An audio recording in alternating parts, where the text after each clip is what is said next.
Santo Deus, nós queremos te dar graças de todo o coração, porque o Senhor tem nos permitido te adorar. E nós estamos agora, Senhor, diante da tua palavra escrita e rogamos que o Senhor ministre a tua palavra em nosso coração. Nós queremos ser alimentados, queremos ser confrontados, queremos ser confortados. Por favor, Senhor, pedimos que o Senhor nos impacte com a tua palavra nesta noite. E saiamos daqui, Senhor Deus, com a consciência, com a convicção de que o Senhor falou ao nosso coração. Pedimos isso no nome precioso de Cristo. Amém. Meus queridos irmãos, o texto de hoje é um texto bastante duro, um texto onde que trata sobre a morte de dois sacerdotes. E muitos de nós podem questionar, mas o que esse texto tem para nos ensinar? Muitos podem falar, o que o livro de Levítico, que é um livro bastante difícil de compreender, tem a ensinar à igreja do Senhor em nossos dias? E nós, por isso, devemos nos voltar para a Escritura, porque toda a palavra de Deus é inspirada, e ela é útil para o ensino, ela é útil para a repreensão, ela é útil para nos instruir no caminho da salvação. Atualmente, muitas igrejas têm se desviado da verdadeira adoração. Muitas igrejas têm feito dos cultos um verdadeiro show, um verdadeiro espetáculo. Cada vez mais é comum os cultos se tornarem de acordo com o prazer do ouvinte. Quem dita como o culto tem que ser feito em nossos dias é o público. Nós temos observado constantemente a inclusão de elementos muito estranhos às Escrituras em nossos dias. Muitas igrejas têm ingressado com alguns elementos, como por exemplo, dança durante o culto, teatro durante o culto. Na verdade, também há muitas igrejas que têm tornado as pregações um show de stand-up comedy. E isso tem sido terrível, porque muitas igrejas estão se desviando da verdadeira adoração. Todavia, o propósito da adoração, o propósito do culto, é glorificar a Deus e não atender às nossas preferências pessoais, mas adorar a Deus de acordo com como Ele mesmo instituiu, como Ele mesmo ordenou nas Sagradas Escrituras. E uma forma de nós observarmos este culto ordenado, este culto instituído por Deus, é nós olharmos para o livro de Levítico. O livro de Levítico, como você sabe, é um livro do Antigo Testamento. Ele é um livro que faz parte dos 5 livros mais importantes para o judeu, o Pentateuco. O judeu, ele conhece o Pentateuco porque é no Pentateuco que é contida a lei do Senhor. E esse livro é escrito no contexto da aliança do Senhor com o seu povo. Durante a saída do Egito e o percurso no deserto até chegar na terra prometida. Durante esse percurso no deserto, o próprio Deus dá leis ao seu povo. Ele dá leis a Moisés e a seu irmão Arão e comunica essas leis a todo o povo. Estas leis, meus irmãos, têm como finalidade apresentar um Deus santo. Na verdade, se alguém te perguntar qual é o assunto central do livro de Levítico, você vai falar a santidade de Deus. Esse é o tema presente em todo o livro de Levítico. Deus é um Deus santo.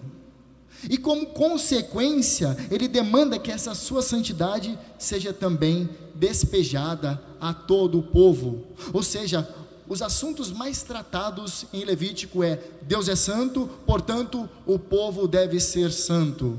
O povo de Deus deve ser como o Senhor, como nós lemos agora há pouco no livro de Levítico também. Portanto, nós devemos ter isso em mente. Os capítulos que antecedem o texto que acabamos de ler, o capítulo 8 e 9, na verdade do capítulo 8 ao capítulo 1 ao capítulo 10, os temas mais tratados ali é sobre adoração a Deus. Do capítulo 11 até a conclusão do livro, o assunto é a vida em relacionamento com esse Deus santo. Só que nós vamos ficar só no capítulo 10. Então nós acabamos de ler o capítulo 10, e quando nós retornamos 2 capítulos, capítulo 8 e 9, nós vamos ver 12 repetições seguintes, assim, exatamente assim: e os sacerdotes e Moisés fizeram exatamente aquilo que o Senhor ordenou. É isso que está escrito 12 vezes. E essa repetição não é de forma alguma uma mera coincidência. O autor, que é Moisés, ele teve a intenção de escrever 12 vezes. Moisés e os sacerdotes fizeram exatamente como o Senhor havia ordenado.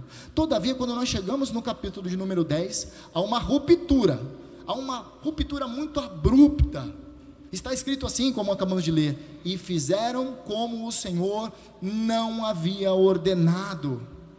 Então este capítulo é um capítulo que tem o seu ápice dentro desse bloco do capítulo 1 ao 10. Os sacerdotes fizeram aquilo que o Senhor não havia ordenado. Antes de entrarmos no texto, eu gostaria de falar duas coisas. O livro de Levítico, ele não é um manual, certo? Para nós nos tornarmos mais santos. Mas, muito pelo contrário, é uma instrução de como nós podemos nos aproximar de um Deus que é santo. Por isso, em todo o livro de Levítico, nós vamos ver várias vezes sendo mencionados sacrifícios em favor do povo, e esses sacrifícios eram feitos através de mortes de animais, através do derramamento de sangue de animais. Então, este livro é importante nós sabermos, ele não tem como finalidade, ele não é um manual para nos tornarmos mais santos, mas como nós sabermos como nos aproximarmos de um Deus que é santo. E este é o tema da nossa mensagem: como você se aproxima do Deus santo. É um questionamento, e nós vamos extrair 3 lições. Primeiramente, eu gostaria que você voltasse os seus olhos para o verso de número 1. E a lição, na verdade, aquilo que é o resumo desses 2 primeiros versos, é que Nadab e Abiú, eles não obedeceram à ordem do Senhor. Nadab e Abiú não obedeceram às ordens do Senhor. Quem era Nadab e Abiú? Eles eram os filhos mais velhos de Arão. Arão, que era irmão de Moisés. O sumo sacerdote Arão tinham 2 filhos, na verdade tinham 4, como nós vamos ver na sequência, mas esses 2, eles eram os mais velhos. Em Êxodo capítulo número 24, nós vemos que esses homens, eles viram a manifestação da glória de Deus lá no Sinai. Eles presenciaram o manifestar da glória de Deus. Quando nós vamos para o capítulo de número 28 de Êxodo, nós vemos que esses 2 homens, eles foram ordenados a sacerdotes, eles foram ungidos a serem sacerdotes diante do Senhor. E até então você fala: poxa, eles começaram muito bem. E o que acontece na sequência? Vamos ver o que o texto diz. Nadab e Abiú, filhos de Arão, tomaram cada um o seu incensário. O que era um incensário? Era um artefato semelhante a uma panela que você tem na sua casa, que tem um cabo comprido e tem ali o local onde você coloca a comida. No caso, o incensário naquela época tinha um cabo comprido, mas as pessoas, no caso os sacerdotes, eles colocariam brasas e colocariam especiarias aromáticas, que em contato com a brasa exalaria perfume. Está aí o termo incensário, era para colocar incenso, e esse incenso era para ser colocado diante do Senhor, como forma de adoração. Vamos voltar ao texto. Nadab e Abiú, filhos de Arão, tomaram cada um o seu incensário, puseram fogo dentro deles, e sobre o fogo colocaram incenso. Até aqui nós já entendemos, mas agora vem: e sobre este fogo colocaram incenso, e trouxeram fogo estranho diante da face do Senhor. O que seria esse fogo estranho? Há uma grande discussão. Na verdade, há pelo menos 12 posições sobre o que se trata esse fogo estranho. 12, irmãos. Mas das mais comuns, se trata a seguinte: Nadab e Abiú, eles não consultaram o sumo sacerdote Arão, e por isso desobedeceram a Deus. Esse é um dos posicionamentos. Outros dizem assim: eles entraram diante do Senhor com o incensário, e diante do Senhor eles ofereceram um culto pagão diante do Senhor. É chocante, né? Alguns, e eu acredito que essa posição mais interessante, vão dizer que o que aconteceu é o seguinte: Nadab e Abiú, eles não pegaram fogo que está no altar, o fogo que está lá descrito no verso 19 e 20 do capítulo 6 de Levítico, está lá descrito lá sobre o fogo da onde deveria ser extraído para oferecer adoração a Deus. Eles pegaram possivelmente de um outro lugar. Está aí o tal fogo estranho, não sei de onde eles pegaram o fogo. Mas também tem a posição que descreve nos versos 8 e 9 do capítulo 10, como acabamos de ler, na sequência tem algumas pistas que possivelmente aconteceu. Veja só, verso 8 e verso 9. Então o Senhor falou a Arão, dizendo: você e seus filhos não devem beber vinho ou bebida forte quando entrarem na tenda do encontro, para que não morram. O que alguns dizem que Nadab e Abiú, ao adorarem a Deus, ou melhor, ao oferecerem incenso ao Senhor, haviam se embriagado antes e haviam entrado bêbados logo pela manhã para oferecer incenso diante do Senhor. Bom, diante de todas essas posições, o que nós devemos nos apegar? O que está escrito? E o que está escrito? Está escrito assim: e trouxeram fogo diante da face do Senhor, vírgula, agora que nós devemos nos ater, algo que ele não lhes havia ordenado, algo que ele lhes não havia ordenado. O Senhor não havia ordenado daquela forma, ou naquele momento, ou naquele lugar, ou de acordo com aquele fogo. Na verdade, nós não sabemos. Todavia, o que precisa ser estabelecido é que eles fizeram algo que o Senhor não tinha dito: faça dessa forma. Eu fico com a opinião que eles extraíram fogo de um lugar diferente que havia sido ordenado. Se você quiser saber a minha posição, mas tem várias outras posições. O verso 2 diz assim: então saiu fogo de diante do Senhor e os consumiu, e morreram diante do Senhor. O que aconteceu então? Eles trouxeram incenso diante do Senhor, pensando que através desse incenso agradariam a Deus, e o Senhor falou: não foi dessa forma que eu ordenei. Saiu fogo diante do Senhor, eles foram consumidos e morreram. Essa expressão, saiu fogo diante do Senhor, é repetida no capítulo 9, veja só, capítulo 9, verso 22, observe só o que está escrito. Aqui o contexto é distinto, o contexto é de bênção. O povo havia oferecido sacrifícios de adoração a Deus, mas no caso, o Senhor aceitou o sacrifício. Veja só, verso 22, depois Arão levantou as mãos para o povo e o abençoou, como desceu do altar, havendo feito a oferta pelo pecado, o holocausto e a oferta pacífica. Então Moisés e Arão entraram na tenda do encontro. Quando saíram, abençoaram o povo, e a glória do Senhor apareceu a todo o povo. Agora veja só: e eis que, saindo fogo de diante do Senhor, consumiu o holocausto e a gordura sobre o altar. Quando todo o povo viu isso, deu gritos de alegria e se prostrou com o rosto em terra. A primeira vez que saiu fogo diante do Senhor era para bênção, agora para juízo. No primeiro momento o povo se alegrou, agora nós vamos ver Arão ficando em silêncio. E esse contraste está bem nítido, porque a intenção do autor é demonstrar algo que tem a nos ensinar. Nós só devemos fazer aquilo que o Senhor ordenou quando nós nos aproximamos diante da presença dele. Essa é a nossa lição. Então, como você se aproxima do Deus Santo? Em primeiro lugar, obedeça às suas ordenanças. Como eu me aproximo do Deus Santo? Obedecendo aquilo que Ele instituiu. Olha que a nossa confissão de fé diz, capítulo 20, parágrafo 1 diz assim: o modo aceitável de adorar o verdadeiro Deus é instituído por Ele mesmo e tão limitado por sua vontade revelada, que não deve ser adorado segundo as imaginações e invenções dos homens, ou segundo as sugestões de Satanás, nem sob qualquer representação visível, ou de qualquer outro modo, não prescrito nas sagradas escrituras. O que isso quer dizer? Que tem que estar explicitamente ordenado ou implicitamente claro. É assim que nós adoramos a Deus. Nós olhamos e vemos, tem oração na adoração a Deus? Deus instituiu a adoração? Sim. Não andeis ansiosos em nenhum momento, mas antes apresentei as vossas orações diante da presença dEle. Tem que ter leitura da palavra do Senhor? Sim, o Senhor demonstra através do ministério apostólico que a palavra do Senhor era exposta e ensinada ao povo. Tem louvor diante da presença do Senhor? Quando nós nos voltamos aos Salmos, sim, tem adoração. Quando Jesus e os discípulos, eles saem da ceia do Senhor, a última ceia de Jesus, nós vemos que eles saem dali fazendo o quê? Entoando louvores. Tem sacramentos no culto do Senhor? Sim, tem batismo na ceia do Senhor. Qual outro sacramento? Tem ceia do Senhor. está instituído. Agora, coisas que são estranhas, elementos que são não ordenados pela palavra do Senhor, nós descartamos, nós não ficamos, mesmo que o público queira, mesmo que o público venha e fale, eu queria que o culto fosse diferente, fosse ao meu prazer, voltado para o meu prazer.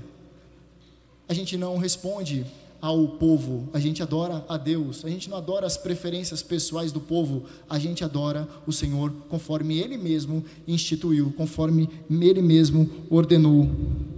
Mas as Escrituras, elas também nos ensinam que nós só podemos obedecer essas ordenanças por meio de uma obediência perfeita.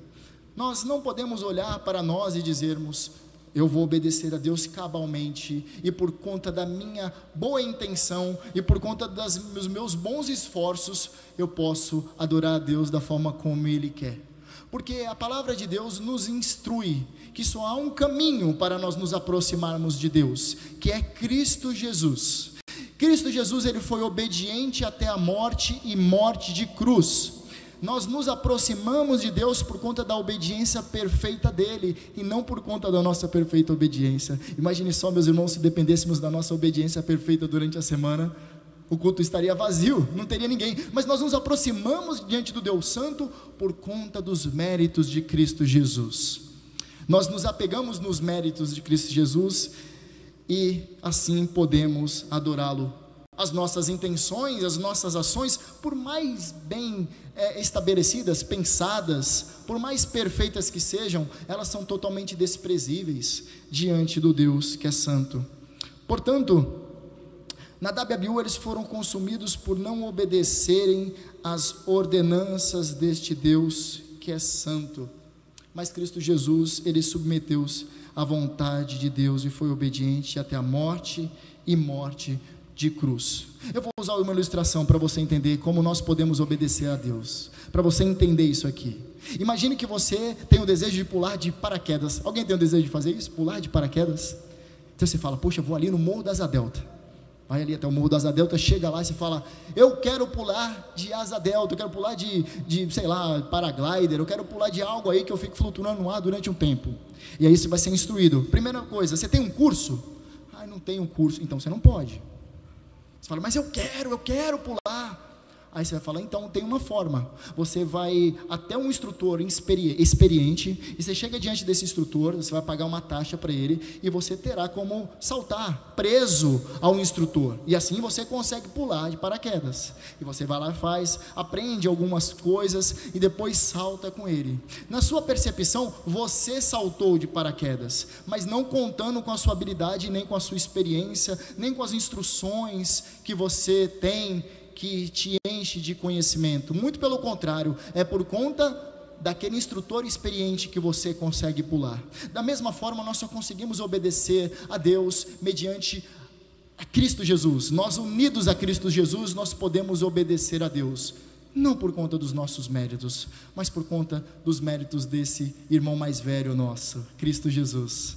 Então, qual é a aplicação? Obedeça às suas ordenanças para se aproximar dele, mas dependendo da obediência perfeita de Cristo. Só por meio da obediência perfeita de Cristo nós podemos nos aproximar de Deus e obedecê-lo em nossa limitação.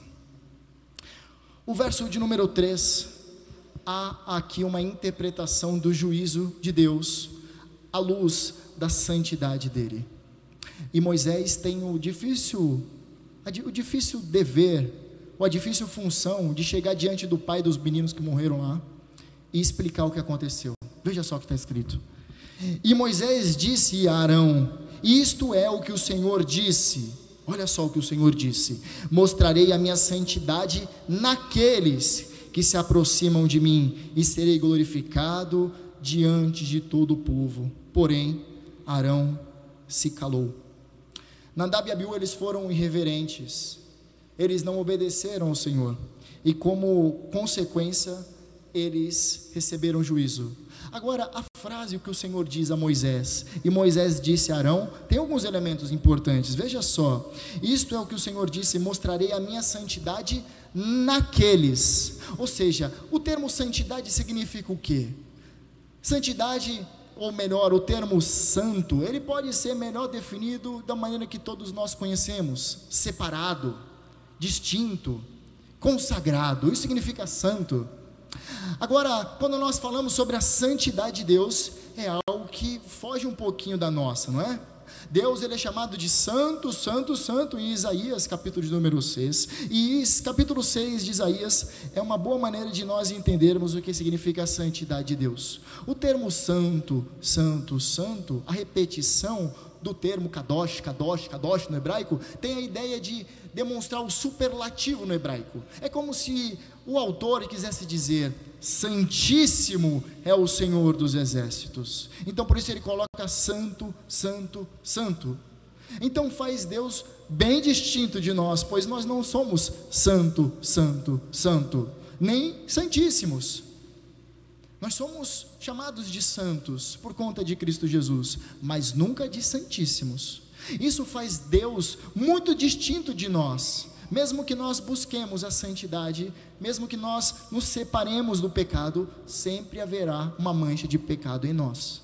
Como diz Jonathan Edwards, quando ele diz assim: até as minhas orações de arrependimento são manchadas pelo pecado. Assim somos nós, até quando nós nos arrependemos, tem resquício de pecado em nossas orações. Então vamos retornar aqui: mostrarei a minha santidade naqueles que se aproximam de mim. Isso aqui tem uma questão interessante, porque o Senhor é aquele que é fogo consumidor. O nosso Deus é o que? Fogo consumidor. É um Deus zeloso que é fogo consumidor. É o que diz em Deuteronômio, é o que diz em Hebreus. Ele é fogo consumidor. Ele é puro de olhos, e ele não pode contemplar iniquidade. Então quando esse Deus que é santo, santo, santo, ele quer manifestar a sua santidade diante de algo, ele pode destruir aquilo que está diante dele, manchado pelo pecado. Isso deveria nos causar medo, meus irmãos. O termo medo é ruim, vamos usar então temor. Isso deveria nos causar temor, que é a mesma coisa, só que o temor fica mais pesado, né?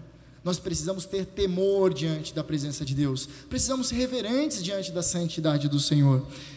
E o que aconteceu aqui é que o Senhor mostrou a santidade dele naqueles que se aproximaram deles de maneira irreverente.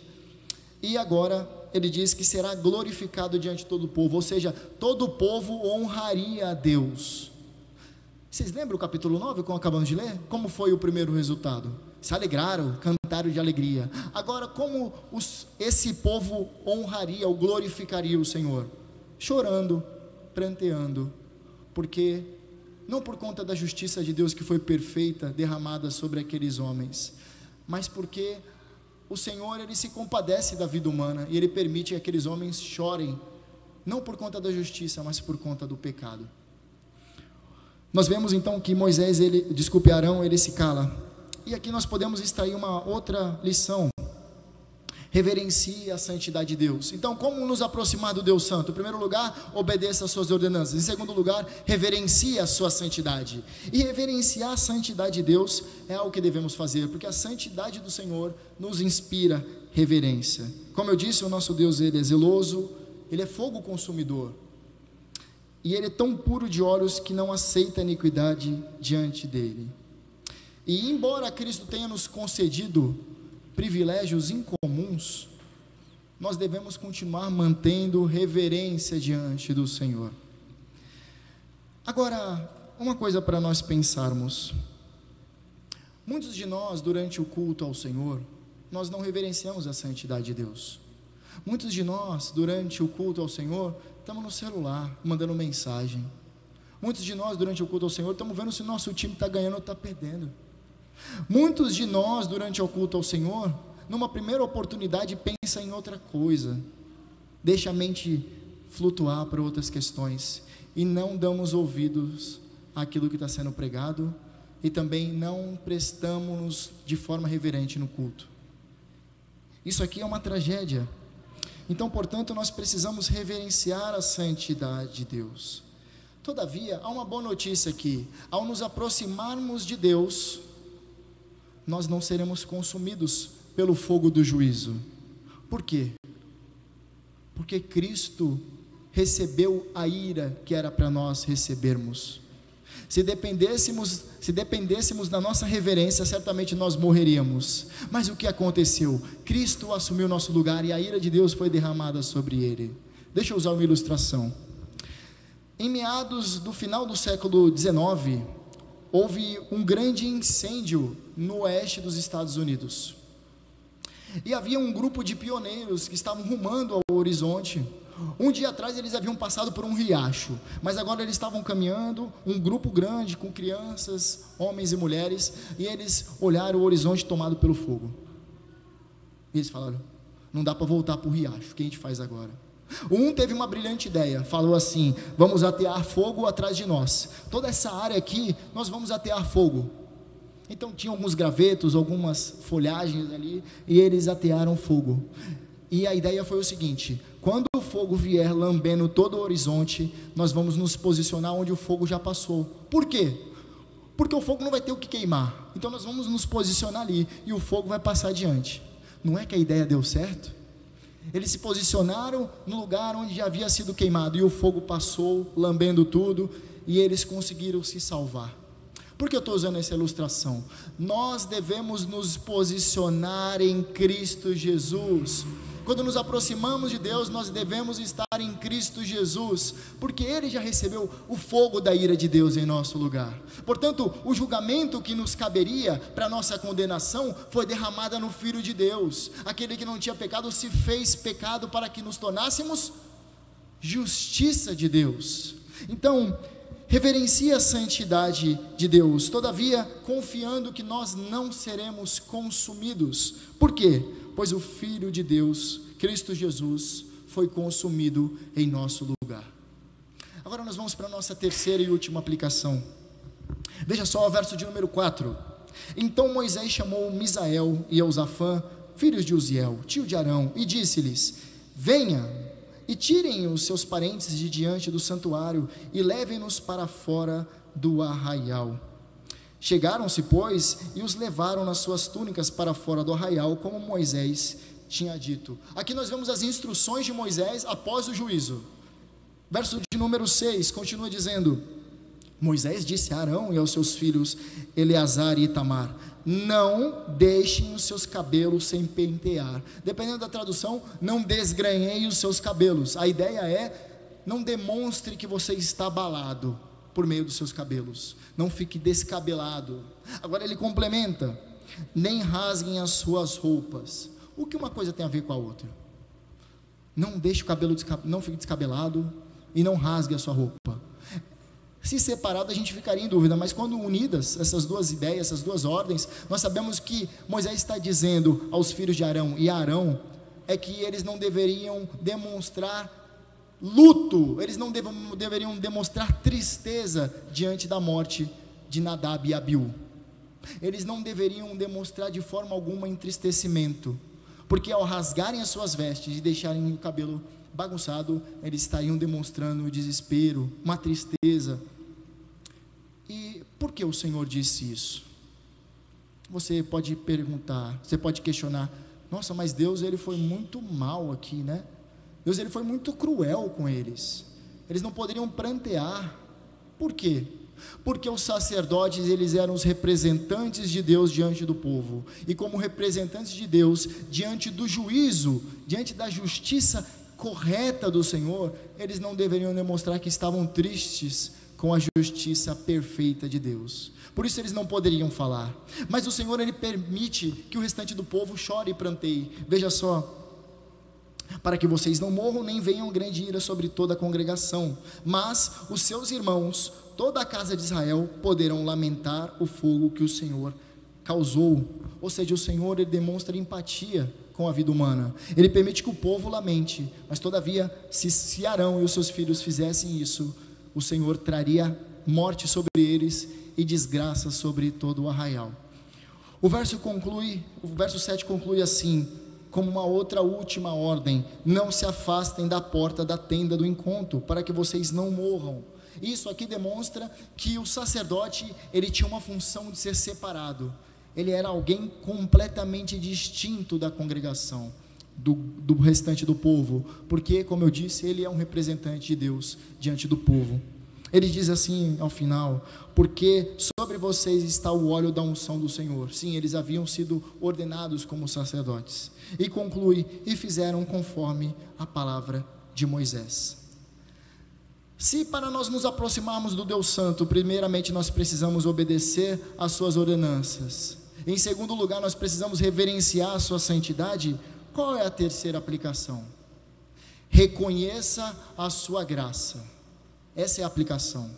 Ora, mas o Senhor, Ele puniu de forma tão rápida, e parece que foi até cruel diante de nossos olhos. O Senhor fez dessa maneira, é algo que nos causa um certo choque, porque o Senhor matou Nadab e Abiú. Veja só, meus irmãos, o nosso Deus, Ele é santo e justo, mas Ele também, Ele é gracioso. Eu vou dar algumas lições de como Deus demonstra sua graça nesse julgamento, nesse juízo. A punição foi expressão da sua graça, visando o quê? Todas as gerações futuras. Calvino diz: imagine que se o Senhor Ele não tivesse trazido juízo sobre Nadab e Abiú, o que aconteceria com as próximas gerações? Eles adorariam conforme o Senhor havia ordenado? Sim ou não? De forma alguma. Eles adorariam o Senhor da maneira como eles quisessem. E isso é muito parecido em nossos dias, não é? O texto também nos ensina que Deus não retirou a sua presença do santuário. O Senhor permaneceu lá, recebendo a adoração de Israel. Ele também continuou a aceitar o culto de Israel e permitiu que Arão e os seus filhos permanecessem no sacerdócio. Olha só que Deus gracioso. Também nós podemos ver que nós, como pecadores e falhos, nós carecemos da graça de Deus para poder nos aproximar dele. Por isso nós precisamos reconhecer a graça de Deus.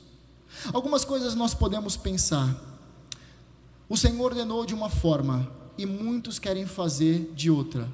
Isso é uma lição para aqueles que são os líderes da igreja. Os líderes da igreja muitas vezes querem incluir elementos estranhos. Eles devem olhar para o coração deles e pensar como eles têm conduzido a congregação em adoração. Isso é uma instrução também para os jovens. Os jovens, no seu ímpeto juvenil, falam: poxa, a gente podia ter alguns elementos diferentes aqui. Não, de forma alguma nós não vamos ter elementos estranhos, porque nós seguimos conforme o Senhor instituiu. E os mais velhos, os mais idosos, que se apegaram a uma tradição desassociada da Escritura, é uma lição para eles também. Nós não precisamos de práticas que não estão contidas nas Escrituras. Esses são alguns questionamentos e algumas lições na nossa primeira aplicação. Obedecendo às ordenanças. Em segundo lugar, reverenciando a santidade. Eu já disse algumas coisas. Muitos de nós estamos no culto ao Senhor sem estarmos presentes em adoração sincera a Ele. Estamos com a mente em outro lugar. Nós devemos reverenciar a sua santidade. E por fim, reconhecer a graça do Senhor. Reconhecer a graça do Senhor de que maneira? Entendendo que você só está aqui porque o Senhor permitiu graciosamente que você o adorasse. Isso é uma graça que o Senhor permite que façamos. Em Cristo somos reconciliados com o Pai. Cristo Jesus é a maior manifestação da graça de Deus. É somente por meio de Cristo Jesus que nós podemos nos aproximar de Deus. Em Levítico capítulo de número 16, nós vemos que o sacerdote, ou melhor, o sumo sacerdote, ele só poderia se aproximar diante do Santo dos Santos uma vez ao ano. Então, ele estava diante da presença de Deus. Por meio de Cristo Jesus, o véu foi rompido, de alto a baixo, ele foi rasgado, e nós temos livre acesso à presença de Deus. Nós temos livre acesso ao trono da graça. E a pergunta é: como você tem se comportado diante dessa notícia maravilhosa, que em Cristo Jesus você pode se achegar diante do trono da graça? Como essa notícia maravilhosa impacta o seu coração? Você se alegra diante desta graça? Ou para você tanto faz, tá bom, já ouvi, isso é uma notícia antiga. Meus irmãos, isso deveria fazer com que nós dobrássemos mais os nossos joelhos. Nós temos livre acesso à presença do Deus Altíssimo. Isso deveria fazer com que orássemos todos os dias, que lêssemos mais a palavra do Senhor, para informar nossa mente a respeito da grandeza deste Deus Santo. A minha pergunta é: como você tem sido em sua vida devocional? Você é alguém que ora? Você é alguém que lê a palavra de Deus? Você é alguém que reúne a sua família diante da palavra do Senhor? Você é alguém que entoa cânticos de louvores na sua casa, enquanto está fazendo aquela faxina na sua casa? Ou então, enquanto está trabalhando e tem a oportunidade de ouvir algum som, alguma música, você coloca algum louvor para ouvir? Alguma pregação que vai edificar a sua vida? Ou não? Meus irmãos, devemos reconhecer a graça de Deus. Isso tudo é presente do Senhor. Nós só podemos nos aproximar de Deus porque assim Ele o quis. Vou usar uma última ilustração. Imagine só, é uma ilustração, tá? Você quer se aproximar de Deus. Você tem um desejo de se aproximar de Deus. Só que você está dentro de um barco, que é um barco à vela. Você não tem motor nem remos. Então você está diante de Deus. Você gostaria de se achegar para próximo dEle. Só que você não tem meios para isso. A parte do desejo aqui é completamente herético, porque nenhum deseja a Deus, nenhum quer a Deus. Mas imagine essa ilustração: você gostaria de se aproximar, mas você não pode, você não tem meios, e de repente vem um vento que sopra as suas velas, e você se aproxima do Senhor. Nós só podemos adorá-lo, só podemos nos aproximar de Deus, deste Deus que é santo, porque Ele assim o fez. Ele nos trouxe para Ele mesmo, e Ele fará com que permanecemos junto a Ele até a consumação dos séculos, até o grande dia, até o grande e glorioso dia. E nós caminhamos aqui para o nosso encerramento. Eu gostaria de fazer algumas perguntas para você. Tem algum fogo estranho na sua vida?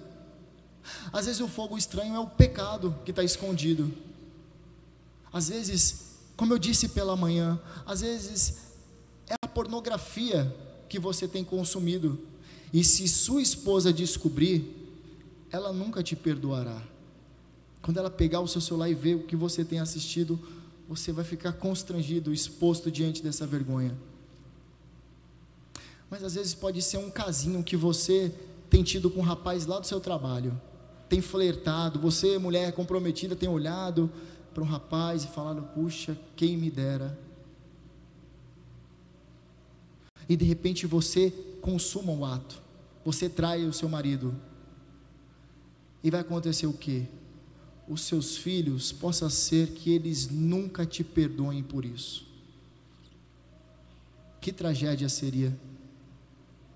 E por fim, meus irmãos, imagine só, você que nunca disciplina os seus filhos. Você diz: eu vou criar meus filhos como eles se fossem meus amigos, nunca os disciplinarei, nunca os corrigirei, nunca direi o que é certo, o que é errado. Eu vou permitir que eles descubram.